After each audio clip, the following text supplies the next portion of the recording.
Shabbat Shalom, L'chaim, L'chaim. This week's Torah portion is Balak. And it's really all to do with this king that wanted to curse the Jewish people. And he did so by going to a very well-known sorcerer, someone that was involved with black magic. And his name was Balaam. And Balaam was so powerful. Some say he was, in terms of impurity, as Moshe was to purity, he was to impurity. It was very, very powerful. And there's an interesting pasuk, verse in the portion where it talks about Balaam having an open eye.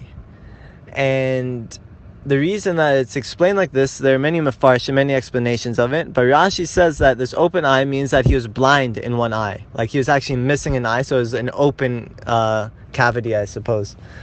And the Targum Onkelos explains that this open eye actually means clear-sighted. That this eye was the only thing about him that was clear vision. And the Baal Shem Tov HaKodesh explains what this means.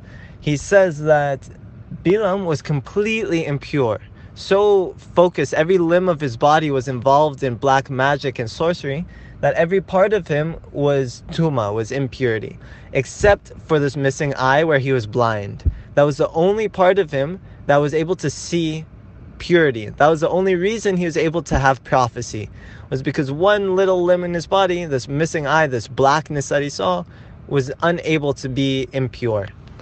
And this is where he was able to get prophecy from.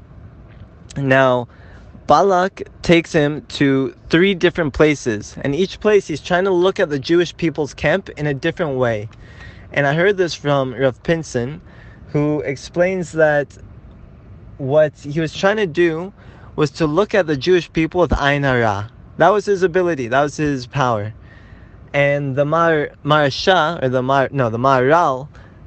explains that he was really looking at these 3 different places in the past, present, and future. He's looking in their past to see if he could find something wrong, looking in the present and the future to see if there's something wrong, but he couldn't find it. And this is the quality of Ayin Hara. Ayin Hara is looking at the world around you and trying to find something wrong with it. This is, in a lot of ways, academia. Academia looks to criticize everything. But in Torah, we focus on proving everything because we know the Torah is truth, and we're trying to find the truth. That's our goal in life, to always look for the truth. And I think this is very relevant because some days, for example, for me today, you wake up on the wrong side of the bed. And because you didn't get enough sleep, or because you're hungry, you get, as they say, hangry. You're angry, you know? And you want to look at everything in a bad light. And this needs to be changed. The only way to fight Ayin Hara is with a good eye, to look for the positive in everything. And in a moment, you can change yourself. This is what the Baal Shem Tov came to teach as well in this pasuk, that you can look with an open eye. You can actually be looking for the good in every situation. This is how you'll combat it. And just like a person can change their ways in an instant, so too you can change your perspective in an instant, because we are unlimited in our ability. So, Shabbat Shalom, we should all merit to have Ayin Tov, to look at each other and to look at the world with a positive perspective, and to look for the good, and to derive only good from the world. Shabbat Shalom.